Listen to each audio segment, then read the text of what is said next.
जय श्री कृष्ण दोस्तों। आज के इस वीडियो में हम लोग जानेंगे गणगौर के उद्यापन कैसे करते हैं। गणगौर के उद्यापन शादी के कितने साल बाद की जाती है और गणगौर के उद्यापन में क्या क्या सामग्री लगती है। जो भी महिला गणगौर की पूजा करती है उनको गणगौर का उद्यापन भी करना जरूरी होता है। आइए जानते हैं गणगौर का उद्यापन कैसे करते हैं और इसमें क्या क्या सामग्री लगती है।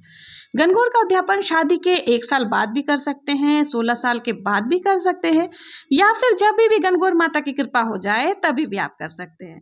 वैसे तो जितना अधिक अमर सुहाग का वरदान ईश्वर जी और गौरा जी हमें दें वो उतना ही अच्छा है। गणगौर के उद्यापन में आप जो भी सामान है उसे एक दिन पहले ही इकट्ठा करके रख लें और ऐसी सामग्री दान में देनी चाहिए जो किसी के काम आए। ऐसी सामग्री कभी ना दें जो किसी के काम ना आए, तो ऐसा दान फलीभूत भी नहीं होता। यहाँ मैं आपको बिल्कुल साधारण सी विधि बता रही हूँ ताकि आपको उद्यापन करने में आसानी हो। गणगौर का उद्यापन के लिए आपको जो भी सामग्री लेनी है वो 16 की संख्या में लेनी है। जैसे आप 16 साड़ी ले लिए, 16 ओढ़नी हो गई, या 16 ब्लाउज पीस आप ले सकते हो, या 16 श्रृंगार की पिटारी भी आपको तैयार करनी होती है। आपको जो इच्छा हो वो ले सकते हो, आप अपने सामर्थ्य के हिसाब से ले सकते हैं। दान हमेशा अपने सामर्थ्य के हिसाब से ही करना चाहिए। कभी भी दिखावे के लिए दान ना करें, नो, ऐसा दान फलीभूत नहीं होता। दान की कोई सीमा नहीं होती, तो आप अपने हिसाब से जो भी सामग्री लेना चाहते हैं वो आप ले लें। सबसे पहले मैं आपको यहाँ श्रृंगार पिटारी बता रही हूँ कि उसमें क्या क्या सामग्री लगती है। तो श्रृंगार पिटारी के अंदर आपको एक गमला या टोकरी ले लेनी है। उसमें आप चूड़ी चूड़ी चाहे कांच की हो या लाख की हो, काजल, मेहंदी, सिंदूर, बिंदी, कांच, कंघा, महावर या आलता जिसे कहते हैं, ब्लाउज पीस, दक्षिणा, ये सारे मिलाकर के आपको 16 सामग्री श्रृंगार की कर लेनी है। और दक्षिणा के बिना कोई भी दान अधूरा ही माना जाता है, इसलिए आप दक्षिणा अवश्य ही दें। साथ ही गणगौर के उजड़ना में आपको कम से कम एक चांदी का कोई भी सामान जरूर देना होता है। चांदी या सोना का दान करना बहुत ही शुभ माना जाता है।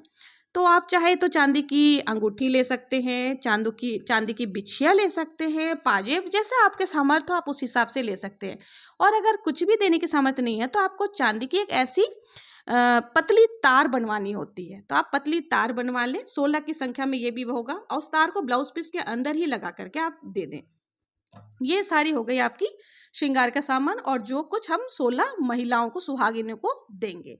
और गणगौर से 2-3 दिन पहले ही आप 16 सुहागिनों को निमंत्रण जरूर दें। निमंत्रण देने के लिए आपको दातून और साथ ही आप या फिर आप बिंदी, मेहंदी देकर इनवाइट उनको कर सकते हैं। फिर ये सारी आप तैयार करने के बाद आपको ईश्वर जी और साथ ही गूने, जिसका बहुत महत्व होता है, तो आपको गूने जरूर लेने हैं। गूने क्या होते हैं? ये मैदे से बनी हुई मिठाई होती है। इसको चाहे तो आप घर पर भी बना सकते हैं या फिर आप मार्केट से भी ला सकते हैं। ये भी 16 की संख्या में ही आपको हर एक सामान के साथ में डाल करके देना है 16 महिलाओं को। तो आप काउंट कर ले 16-16 की संख्या में, और उसको भी साथ में आपको देना है मिठाई स्वरूप। और साथ ही आप जो भी मीठा में अलग से भी देना चाहे तो दे सकते हैं, नहीं तो केवल गुने आप दे सकते हैं। ये सारी चीज़ों के साथ ही आपको ईश्वर जी और गौरा जी के लिए अलग से वस्त्र लेने होते हैं। उनमें आप चाहे तो एक साड़ी साया ब्लाउज रख लें और साथ ही शर्ट पैंट का कपड़ा आपको रख लेना है। और ईश्वर जी और गौरा जी के लिए भी जो आप कपड़े लेंगे उसमें दक्षिणा जरूर डालें। और जो गौरा जी के लिए आप सामान लेंगे उसमें आपको सुहाग का सामान, जो टोकरी तैयार करी थी, एक टोकरी आपको, एक जो सुहाग पिटारी है वो गौरा माता के लिए भी जरूर से निकालना है। और सोने चांदी का जो सामान बताया वो भी आपको जरूर से देना। इसमें आपको सोने का एक लौंग भी जरूर से रखनी है। उसके बाद फिर आप ये चाहे तो आपके घर में जो आपसे बड़े हैं उनको आप दे सकते हो। और अगर आपके घर में कोई बड़ा नहीं है तो आप मंदिर में जाके ब्राह्मण ब्राह्मणी को भी दे सकते हो। और अगर आपके घर में 16 की संख्या में सुहागिनें नहीं आ सक रही हैं तो आप ये सारा सामान इकट्ठा करके 16 सुहागिनों को घर जा करके भी दे सकती हैं। इसमें कोई संशय नहीं है, ऐसे भी आपका उद्यापन पूरा हो सकता है। और जो भी आपने 16 की संख्या में सामानों को इकट्ठा करके रखा, उसको आपको थोड़ा सा जल और थोड़ा सा रोली हाथ में लेकर के बोलना है। आपको जल हाथ में लेकर के बोलना है कि जो भी आपका नाम है, जो वार है उस दिन, कि मैं ये गणगौर के उपलक्ष्य में कलप रही हूँ, तो हे माता रानी, हे ईश्वर जी महाराज, जो भी मुझसे भूल चुकी हुई है उसके लिए माफी चाहती हूँ और ये सारी सामग्री आप कृपा करके स्वीकार करें। फिर आपको सारे 16 महिलाओं को बिठा करके जिमाना है। जिमाने में आप कुछ भी खिला सकते हैं जो आपके सामर्थ्य हो, पूड़ी, सब्जी, हलवा, कुछ भी। और उन 16 महिलाओं को ये सारी सामग्री भेंट स्वरूप दे करके उनका आशीर्वाद ज़रूर लें। और इस तरह से आपका ये गणगौर का उद्यापन पूर्ण होता है।